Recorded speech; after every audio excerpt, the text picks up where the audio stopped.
નમસ્કાર મિત્રો, સ્વાગત છે તમારું મારી યુટ્યુબ ચેનલમાં. તો મિત્રો, આજે ગુજરાત પોલીસ કોન્સ્ટેબલનું ફાઇનલ મેરિટ આવી ગયું છે.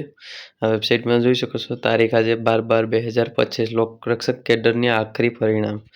તો આમાં જે અગાઉ પ્રોવિઝનલ એટલે કે કામચલાઉ મેરિટ બહાર પાડેલું હતું, એના આધારે આમાં ફાઇનલમાં જોઈએ તો થોડો ફરક આવેલો છે, કારણ કે 338 જણાઓને વધારે જે બીજા અન્ય સ્ટુડન્ટ હતા જે વેઇટિંગમાં હતા, વેઇટિંગ લિસ્ટ તો નહોતું પણ જેનું નામ નહોતું આવેલું કામચલાઉ યાદીમાં, એવા 338 વ્યક્તિને પોલીસમાં મોકો મળ્યો છે. તો મેં થંબનેલમાં પણ કીધેલું હતું કે 338 વધુ જગ્યાને મોકો મળ્યો છે અને એને આમાં રોજગારી મળી છે. તો એનું કારણ એ છે કે તમે અહીં જોઈ શકો છો, અહીંયા આપેલું છે કુલ 338 ઉમેદવારોની ઓજાસની વેબસાઇટ પર માન્ય વિડ્રોલ કેન્ડિડેટચર એટલે કે ઓપ્ટ આઉટ મળેલ છે.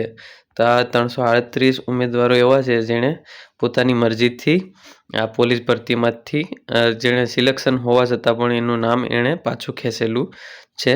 અને આ 338ની જગ્યાએ જે બીજી યાદી હતી જેના નામ નહોતા આવેલા મેરિટમાં, જે કામચલાઉ મેરિટમાં, અને બીજી અનસક્સેસફુલ એટલે કે નિષ્ફળ ઉમેદવારોની યાદી હતી, એમાંથી 338 બીજા ઉમેદવારોને આ 338 જગ્યા ભરવામાં આવી છે. તો એ લોકોને ખૂબ સુખનો સૂરજ ઉગેલો કહેવાય એવો મોકો મળેલો છે આ 338 ઉમેદવારોના લીધે. જો આણે ઓપ્ટ આઉટ ના લીધું હોત તો એ 338 વ્યક્તિઓ રહી ગયા હોત. તો ખૂબ સારી વાત કહેવાય. તો અગાઉ કામચલાઉ મેરિટ છે એ 2/12/25ના રોજ વેબસાઇટ ઉપર બહાર પાડવામાં આવ્યું હતું અને આજે 12/12ના રોજ ફાઇનલ મેરિટ આવી ગયું છે. તો અહીંયા તમે જોઈ શકો છો, ફાઇનલ મેરિટ માટે આ લિંક આપી છે, ત્યાંથી ડાઉનલોડ કરી શકાશે. અને આ યાદીમાં સમાવેશ થયેલ ન હોય તેવા ઉમેદવારોની માહિતી અહીંયા છે. ત્યારબાદ અન્ય હજી પણ જે SC/BC SC/STના ઉમેદવારો છે એના જાતિના પ્રમાણપત્ર હજી ચકાસવાના બાકી છે. એમાં જો કોઈ ગેરરીતિ જણાશે તો હજી પણ થોડો ઘણો સુધારો થઈ શકે છે, બાકી તો ફાઇનલ જ છે. તો આ ફાઇનલ જે મેરિટ છે એના આંકડા તમે એ જોઈ શકો છો. થોડો ઘણો ફેરફાર થયો છે પોઈન્ટમાં અને એકાદા માર્કમાં જોઈ શકો છો. તો આ વેબસાઇટ પર તમે જોઈ શકો છો અને આપણી ટેલિગ્રામ ચેનલ પર પણ મૂકી દેવામાં આવશે. તો જોઈ શકો છો તમે.